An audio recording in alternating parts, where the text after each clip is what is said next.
নমস্কার, কেমন আছেন সবাই? প্রবাসী লাইফস্টাইলের আর একটা ব্লগে সবাইকে স্বাগত। আজকে সোমবার, এখন বাজে সকাল 8টা। আপনাদের সবাইকে সাথে নিয়ে আজকে ব্লগটা শুরু করলাম। আশা করি আপনারা সবাই ভালো আছেন, আমরাও মোটামুটি সবাই ভালো আছি। বাড়ির বাইরে এসে এখন ফিল হচ্ছে যেন এক দফা যুদ্ধ শেষ করে আসলাম, আবার ফিরে এসে আবার যুদ্ধ চালু হয়ে যাবে। সত্যি সকাল থেকে বাচ্চাদেরকে রেডি করা, টিফিন রেডি করা, একদম টাইমে বেরিয়ে যাওয়াটা, সেটা একটা সত্যিই যুদ্ধের মতন। আমার মনে হয় এই যুদ্ধটা প্রত্যেকটা বাড়িতে হয়ে থাকে।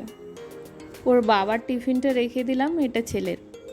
ওর বাবা চাইলে নিয়ে গিয়ে বাচ্চাটাকে ছেড়ে দিয়ে অফিস যেতে পারে, কিন্তু ও গাড়ি দাঁড়াতে হবে, বেরোতে হবে, এই সব ঝঞ্ঝাটে পড়তেই চায় না, ও আমাকে ধরে নিয়ে যায়।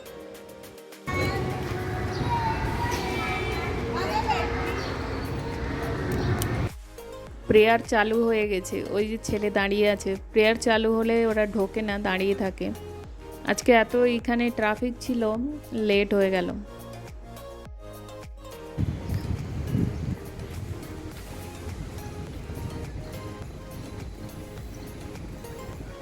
এখন বাচ্চা দুটোকে ছেড়ে দিয়ে যাচ্ছি।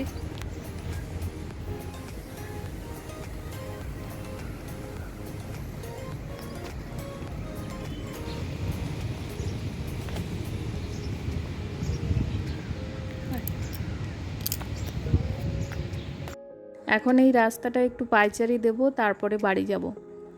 বাইরে এই সকালের ওয়েদারটা আমার খুবই প্রিয়, যদিও সকালে হাঁটতে গিয়েছিলাম, তাও একটুখানি ঘুরে নিই আশেপাশে, তারপরে যাব।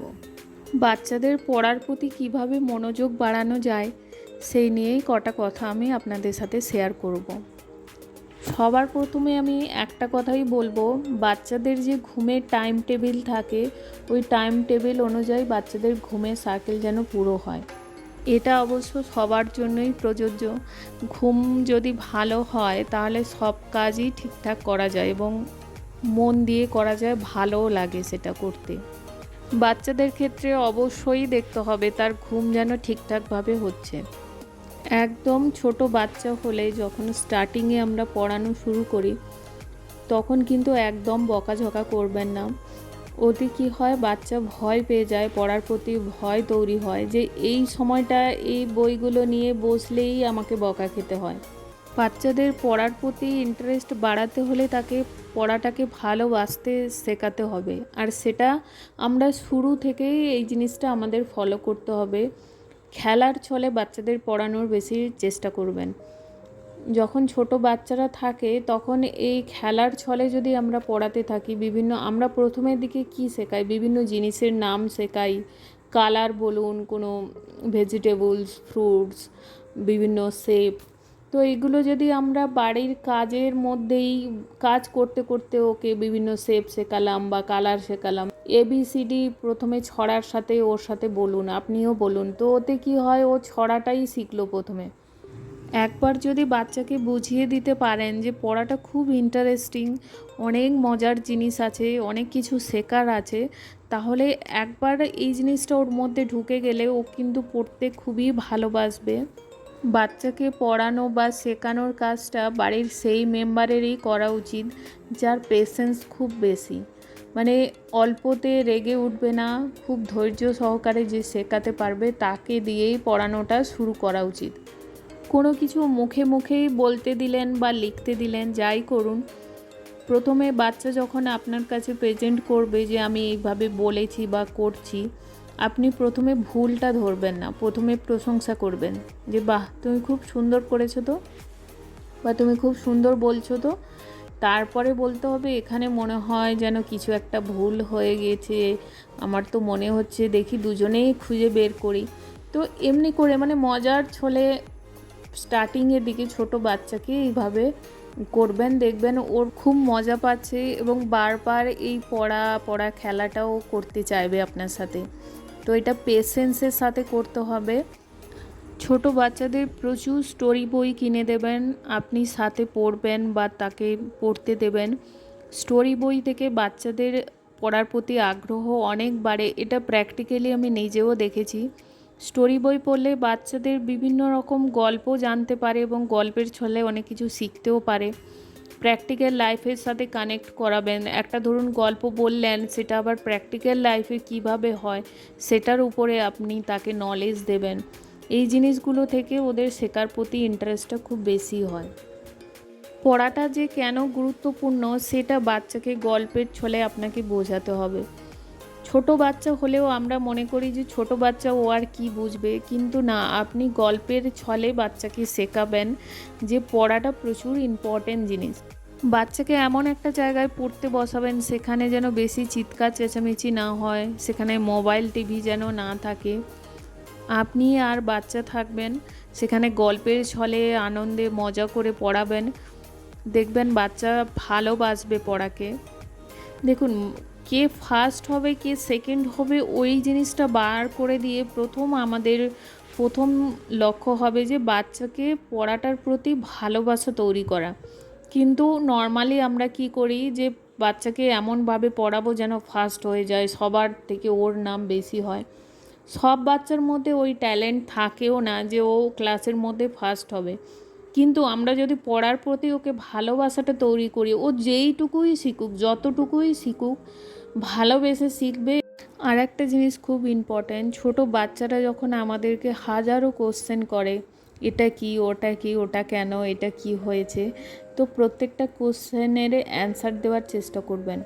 আমরা বড়রা অনেক সময় কাজের মাঝে প্রচুর ক্লান্ত থাকি, অনেক সময় বাচ্চাকে ইগনোর করি, দূর থাম তো, তোর এত কোশ্চেন অ্যান্সার দিতে আর পাচ্ছি না। তো ওতে কি হয়, ওর যে কিউরিসিটিটা থাকে, ওর যে জানার ইচ্ছেটা থাকে, সেটা ধীরে ধীরে নষ্ট হয়ে যায়। তো সব সময় চেষ্টা করবেন যে আমি যেন ওর প্রত্যেকটা কোশ্চেনের উত্তর দিতে পারি। কিছু যদি না জানাও থাকে পরে জেনে বলবো, এই কথাটা বাচ্চার কাছে পরিষ্কার করে দেবেন যে আমি এটা তোমাকে পরে জেনে বলছি।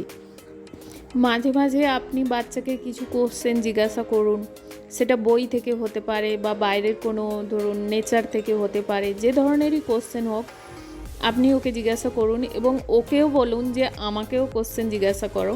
এবারে আপনি দেখুন ওর মাইন্ডে কিভাবে ও কোশ্চেন তৈরি করছে এবং যে কোশ্চেনটা করছে তার অ্যান্সার ও আদৌ জানে কি না সেটাও আপনার জানা হবে এবং সে শেখার প্রতি আগ্রহ ধীরে ধীরে বাড়াবে। বাচ্চার প্রথম টিচার কিন্তু তার মা হয়, তার মার কাছেই সে বেশি শিখতে পছন্দ করে, ভালোবাসে। একটু সময় হাতে করে নিয়েই বসতে হবে। বাচ্চা পড়তে বসলে সেই সময় পাশে বসে থাকতে হবে, সেটা আধা ঘন্টা হোক, 1 ঘন্টা হোক। বাচ্চার কাছে বসে থাকলেও কনসেন্ট্রেট করতে সুবিধে হয়। যদি বাচ্চা একটানা বসতে না পারে বা পছন্দই করছে না, তখন টাইমটা একটু ভাগ করে নেবেন, সকালে, বিকেলে, দুপুরে, এমনি করে। পড়াতে বসলে মাইন্ডসেট করে নিতেই হবে যে বাচ্চার একটু সময় লাগবে, ধৈর্য আমাকে ধরতেই হবে। আমরা যদি অস্থির হয়ে তাকে বকাঝকা করি বা মারি পিটি, তো ওখানে কি হয়, বাচ্চা ভয় পেয়ে যায় আর একদমই ওর ভালো লাগে না, তখন ওই পড়াটা ওর কাছে বোরিং হয়ে যায়। যদি এমন হয় যে বাচ্চা একদমই বুঝতে পারছে না, লিখতে পারছে না, একদমই কিছু পড়াশুনোর প্রতি একদমই তার ইন্টারেস্ট হচ্ছে না, তো তখন কারণটা খুঁজে বের করতে হবে যে কেন সে লিখতে পড়তে চাইছে না বা কী কারণে সে এমনি করছে। হতে পারে অনেকের অনেক প্রবলেম থাকে, সেই প্রবলেমগুলো যদি আপনি খুঁজে বের করতে পারেন তাহলে দেখুন ইজি হয়ে যাবে। আবার অনেক বাবা মা আছে সব সময় চায় বাচ্চা ফার্স্ট হোক, বাচ্চা ফার্স্ট হোক, কিন্তু বাচ্চা ফার্স্ট হওয়ার মতন তার কোয়ালিটি আছে কি না সেটা বাবা মার আগে জানতে হবে। কিন্তু বাচ্চার উপরে অযথা প্রেসার দিয়ে গেলাম যে তোমাকে ফার্স্ট হতে হবে, তো তার ছোট বাচ্চা, ছোট তার মন, এত মনের উপরে যদি আপনি বোঝা চাপিয়ে দেন, এত বড় দুনিয়ায় তার এতটা লাইফ এখনও বাকি আছে, ছোটোর থেকে যদি এত প্রেসার আমরা দিয়ে দিই তখন তার ক্ষেত্রে প্রচুর কষ্টের হয়ে যায়। এটা বাচ্চারা কিছুদিন সহ্য করার পরে তারপরে তার পড়ার প্রতি ইন্টারেস্ট কমে যায় এবং একদমই সে পড়তে চায় না, অন্য রাস্তার দিকে চলে যায়। আর সবথেকে ইম্পর্ট্যান্ট জিনিস, যখন বাচ্চাকে পড়াতে বসবেন মোবাইল একদমই পাশে রাখবেন না। মোবাইল থাকলেই আমরা বড়রা কিছু না কিছু দেখতেই থাকি, হয় এসএমএস, হয়তো আপনি ইম্পর্ট্যান্ট জিনিসও করছেন, কোনো মেল করছেন বা কোনো এসএমএস চেক করছেন বা কোনো নিজের কোনো কাজ করছেন, কিন্তু যখন আপনি পড়ার পাশে মোবাইল নিয়ে বসবেন তখন বাচ্চার অটোমেটিক চোখ মোবাইলের দিকে আসবে। মোবাইল যেহেতু একটু এন্টারটেনমেন্ট জিনিস হয়, তো ওটার প্রতি সবারই আকৃষ্ট থেকে যায়। তো মোবাইল একদমই নিজের কাছে নিয়ে বসা যাবে না। আপনি হয়তো মোবাইলে কাজ করছেন আর তাকে বলছেন যে তুমি পড়ো, মন দিয়ে পড়ো, তখন তার না কনসেন্ট্রেট সে পড়ার প্রতি করতে পারছে, না সে মোবাইলটা দেখতে পাচ্ছে, সব মিলিয়ে তখন সে আর পড়তেই পারে না।